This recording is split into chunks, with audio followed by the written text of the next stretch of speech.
Pičarkan.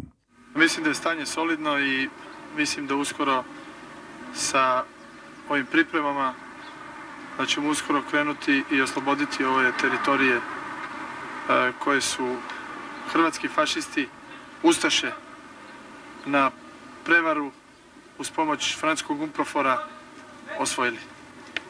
Poznato je da u Srbiji i u Beogradu ima puno osposobljenih muškaraca koji su pobjegli većinom iz Zadra, Šibenika i drugih gradova.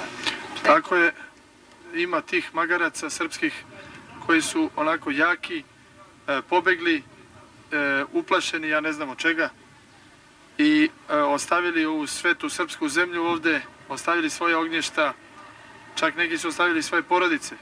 Sreli smo u Arkanovim dobrovoljcima poznatog pjevača Olivera Mandića.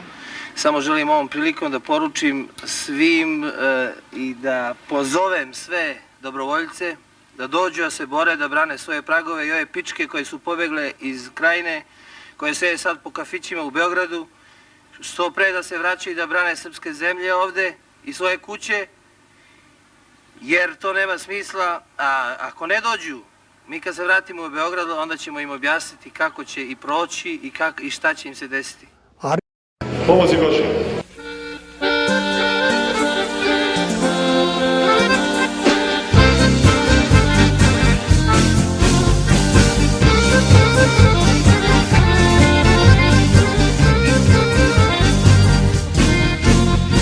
Srpsku slavu čuvaju, srpske zemlje brane, Arkanovi tigrovi, Delije bez mane.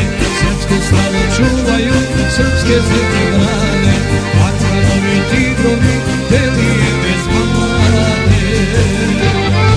Arkanove Delije, to su hrabri momci, tigrovi, srpski dobrovoljci. Arkanove Delije, to su hrabri